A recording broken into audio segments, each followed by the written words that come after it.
बिहार का दो युवा नेता, एक मुख्यमंत्री का उम्मीदवार, दूसरा उप मुख्यमंत्री का उम्मीदवार, दोनों अलग अलग गठबंधन में, एक महागठबंधन में, एक एनडीए में। लेकिन दोनों गठबंधन में से किसी भी गठबंधन ने अब तक इन दोनों को न मुख्यमंत्री पद का उम्मीदवार स्वीकार किया है, न उप मुख्यमंत्री पद का उम्मीदवार स्वीकार किया है।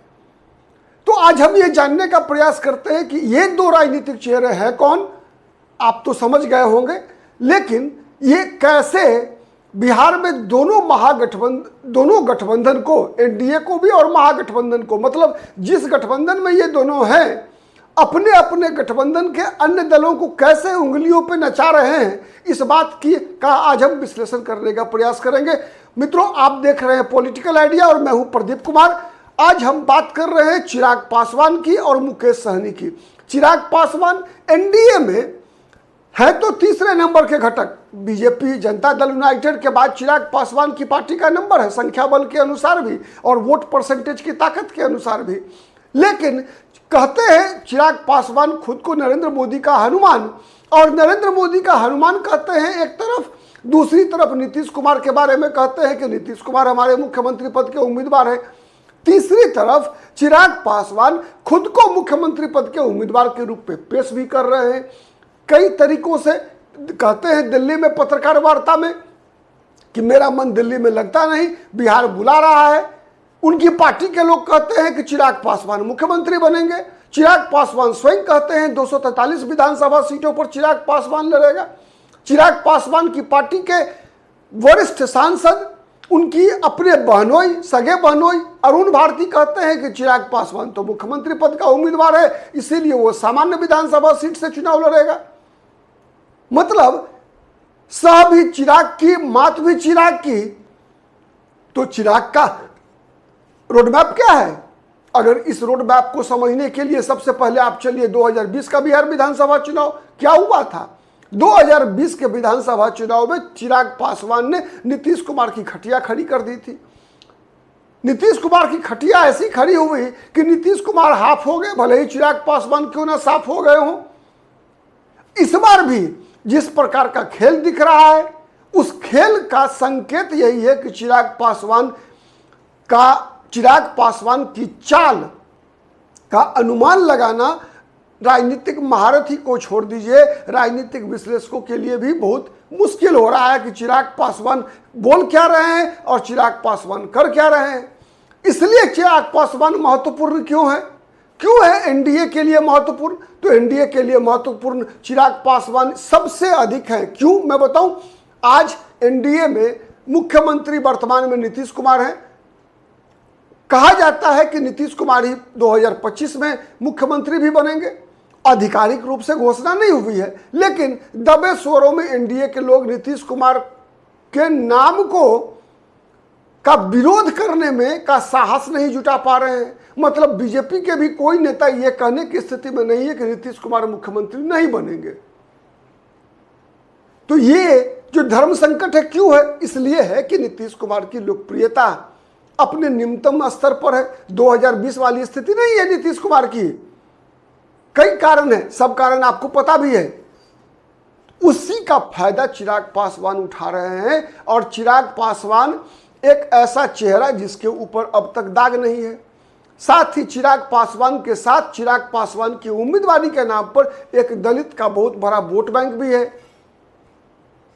तो इसी वोट बैंक के बल पर चिराग पासवान एनडीए को अपनी उंगलियों पर नचा रहे हैं। और ये नचाना केवल एक चीज तय होना बाकी है कि ये चिराग पासवान नरेंद्र मोदी के हनुमान के रूप में नचा रहे हैं, या हनुमान का एक कोई बहाना भी है।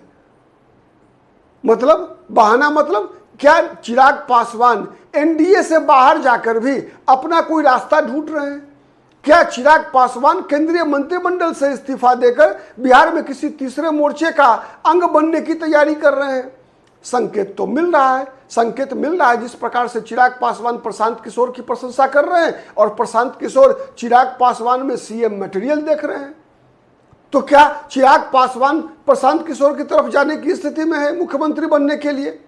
ये एक बड़ा प्रश्न है। आने वाले दिनों में बहुत जल्द इसका जवाब मिलने वाला है। वही हाल मुकेश सहनी की है। मुकेश सहनी भी अपने गठबंधन के अंदर मतलब महागठबंधन में खुद को डिप्टी सीएम के रूप में प्रोजेक्ट कर रहे हैं। अब तक न तेजस्वी यादव ने, राहुल गांधी ने, मतलब न सीपीआई ने, सीपीएम ने, न माले ने यह कहा कि डिप्टी सीएम के उम्मीदवार हमारे मुकेश सहनी हैं। फिर भी वैसे ही जैसे चिराग पासवान के बारे में एनडीए के किसी घटक ने नहीं कहा कि चिराग पासवान मुख्यमंत्री के उम्मीदवार हो सकते हैं, वही हाल मुकेश सहनी की है। और कहा जाता है कि मुकेश सहनी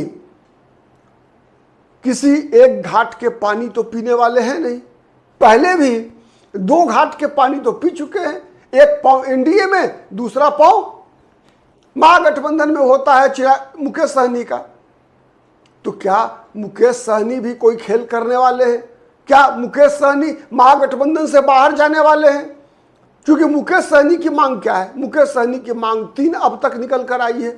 पहला मांग है कि अगर भारतीय जनता पार्टी उनकी मांग मान लेती है तो मुकेश सहनी का कहना है कि वो अपना जान देने को तैयार है बीजेपी के लिए। एक दूसरा मांग क्या है उनका? 60 सीटें मिलनी चाहिए। और तीसरा मांग क्या है? डिप्टी सीएम बनाने की मांग है। तो अब तक बीजेपी ने कोई संकेत नहीं दिया है और यह संकेत बीजेपी शायद दे भी नहीं सकती। इसलिए नहीं दे सकती कि उसके लिए कुछ संवैधानिक बाध्यताएं हैं। जिस संवैधानिक बाध्यताओं को दूर किए बगैर बीजेपी मल्लाह समाज को अनुसूचित जाति का दर्जा नहीं दे सकती। तो क्या मुकेश सहनी का यह केवल पॉलिटिकल स्टंट है या फिर मुकेश सहनी की राजनीति कहीं तीसरे रास्ते की तरफ जा रही है, जैसे चिराग पासवान का रास्ता है? मतलब क्या मुकेश सहनी भी प्रशांत किशोर के घाट के पानी पीने वाले हैं, तीसरा नाव की सवारी करने वाले हैं? और यदि महागठबंधन से मुकेश सहनी निकलकर चले जाते हैं तो महागठबंधन की क्या स्थिति होगी? दरअसल सबसे बड़ी परेशानी क्या है इन दोनों की, यह समझने की आवश्यकता है। सबसे बड़ी परेशानी है कि किंग या किंग मेकर बनने के लिए जितने सीटें लड़ने की आवश्यकता है उतनी सीटें इनके गठबंधन के सहयोगी इनको देने की स्थिति में नहीं है। चिराग पासवान के लिए एनडीए में सबसे बड़ा कांटा अगर कोई है तो नीतीश कुमार किसी भी कीमत पर चिराग पासवान के सामने झुकने को तैयार नहीं है। आपने देखा नीतीश कुमार तो हर राजनीतिक प्रतिद्वंदी को नहले पे दहला मारने के लिए जाने जाते हैं। पिछली बार भी जब चिराग पासवान ने नीतीश कुमार को कुछ सबक सिखाया तो नीतीश कुमार ने चिराग पासवान को उससे बड़ा सबक सिखाया। जब उनके पार्टी को तोड़ा नीतीश कुमार ने, उनके परिवार को तोड़ा नीतीश कुमार ने। वैसे ही महागठबंधन में भी इतिहास मुकेश सहनी का उतना ही वैसा ही है जैसा चिराग पासवान का एनडीए में है। आपको याद है पिछली बार भी एनडीए में चिराग पासवान थे अंतिम क्षण तक, लेकिन अंतिम दौर में आकर चिराग पासवान एनडीए से बाहर चले गए और अलग से चुनाव लड़े, जदयू के उम्मीदवारों के खिलाफ चुनाव लड़ गए। मुकेश सहनी ने भी वही किया था। मुकेश सहनी भी महागठबंधन में थे और लेकिन अंतिम क्षण में मुकेश सहनी भी महागठबंधन छोड़कर एनडीए में आ गए। दोनों की स्थिति एक जैसी थी 2020 के बिहार विधानसभा चुनाव में। तो क्या 25 में भी 2020 को दोहराने की योजना है? लग तो ऐसा ही रहा है।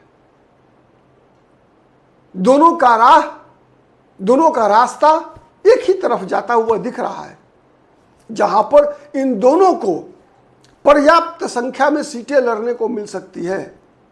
और इतना तय है कि प्रशांत किशोर की राजनीतिक चतुराई और मुकेश सहनी और चिराग पासवान का जनाधार, स्वच्छ छवि बिहार में कहीं ना कहीं नीतीश कुमार और तेजस्वी यादव दोनों के रास्ता को रोकने में सक्षम है।